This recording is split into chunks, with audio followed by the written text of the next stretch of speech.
this point, I want to share my story.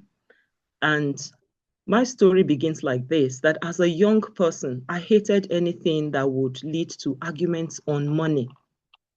I grew up in an environment where that was an issue. Any slightest need for money would bring serious argument. So I grew up with that mindset. So as a young mother with 3 children, I became a serial entrepreneur.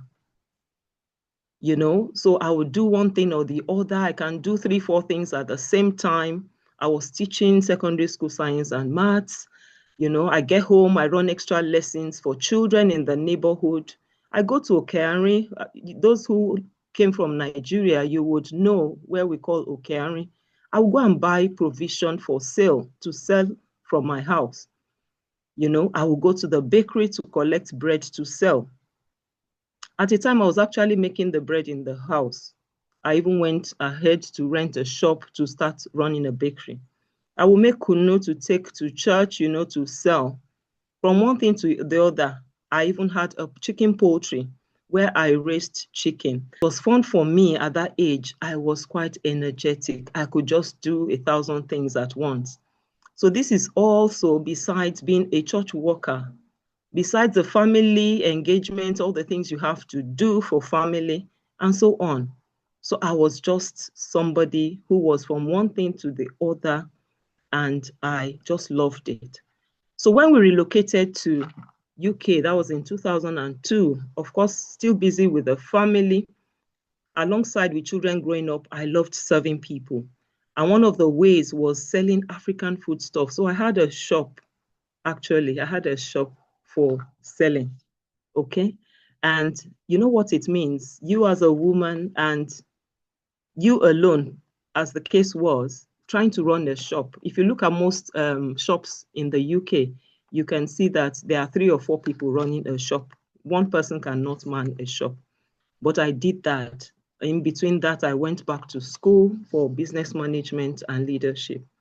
After I did that, I went on to do nutrition course. Then I went on to project management and Scrum Master.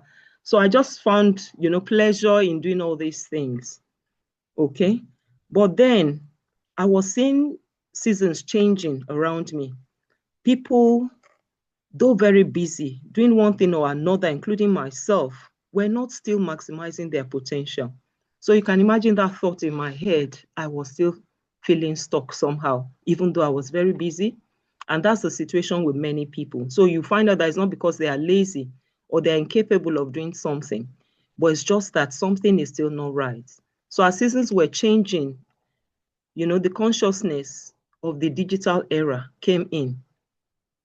And I found out that I was surrounded by poor intellectuals, including myself. Poor intellectuals, that was what I was surrounded with.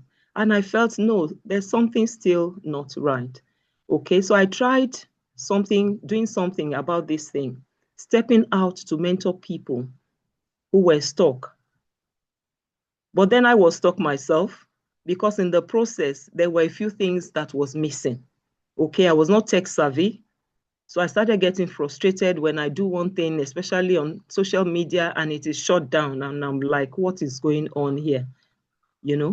But that nagging of being stuck was just there. So I had to do something. I had to do something about it. So part of it is what I am even doing today. So during this period, my children grew up. They went to uni. They got married. As a mother, the role keeps changing. Once they get married, your role now changes. Okay, from nurturing them, you begin to nurture your grandchildren. So you are busy. Even though I was happy doing all that, I was still not fully expressed. I needed to do something, and that's what happens when you feel stuck. You still feel there's something missing. There's still something missing. So the question was, is this all there is to life?